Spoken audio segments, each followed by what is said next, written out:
আমরা যেন একটা যতুগৃহের মধ্যে দাঁড়িয়ে রয়েছি। এটা হচ্ছে পানিডুবরা গ্রামের একটি বাড়ি, তার নমুনা। নির্বাচন পরবর্তী সংঘর্ষ, বাড়ির মধ্যে কিচ্ছু নেই, সব জ্বালিয়ে দেওয়া হয়েছে। এমনকি খাটের তলায় যা যা ছিল, বিছনা পত্র, হাড়ি কলসি, রান্না করা জিনিস, সমস্ত কিছু জ্বালিয়ে পুড়িয়ে দেওয়া হয়েছে।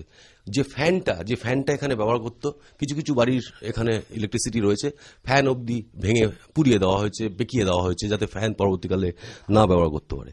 কোন রাজনৈতিক দলের কর্মী সমর্থকরা এই বাড়িতে থাকতো, তার থেকেও বড় বিষয় সেটা হচ্ছে এরা কিন্তু গ্রামের মানুষ, এবং এই গ্রামের মানুষকে নির্বাচন পরবর্তী যে সংঘর্ষ, সেটা শাসক দলই হোক বা বিরোধী দলই হোক, সাধারণ মানুষ কিন্তু একেবারেই গৃহ ছাড়া, ছন্ন ছাড়া, পুরো যতুগৃহ। এই বাড়িটার ঠিক পরের যে ঘর, সেই ঘরেরও কিন্তু একই দশা।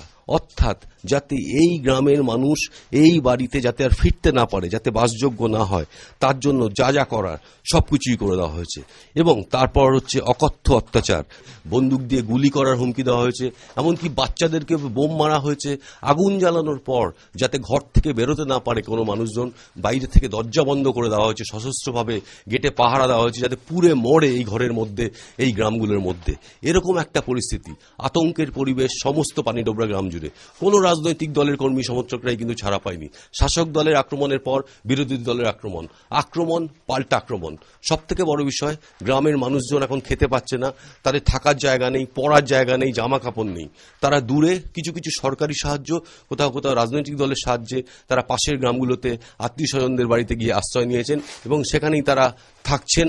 কবে যে গ্রাম ফিরতে পারবেন, কবে যে এই গ্রামের বাড়িগুলো বাসযোগ্য হবে, তাদের কাছে কিন্তু কোনো পরিচয়, সেরকম কোনো প্রশ্নের উত্তর পরিষ্কার করে তাদের নেই। সব থেকে বড় বিষয়, গ্রামের মানুষজন কিন্তু পুলিশ প্রশাসনের উপর কোনো রকমভাবেই আস্থা রাখতে পারছেন। তারা বারবার যেটা বলছেন, প্রশাসন একেবারেই গ্রামের মানুষের পাশে দাঁড়াচ্ছে না, প্রশাসন কিন্তু কোনো আস্থা দিতে পারছে না। গ্রামের সামনে কিছু পুলিশ পিকেট বসানো রয়েছে, সেখানে পুলিশজন রয়েছে, কিন্তু গ্রামের মানুষ যে সুস্থভাবে বাড়িতে ফিরবে, সেই রকম কোনো আস্থা কিন্তু গ্রামের মানুষকে পুলিশ প্রশাসন দিতে পারছে না। ক্যামেরা অজয় রায়ের সাথে সুমন ঘড়াই, এবিপি আনন্দ, বসিরহাট।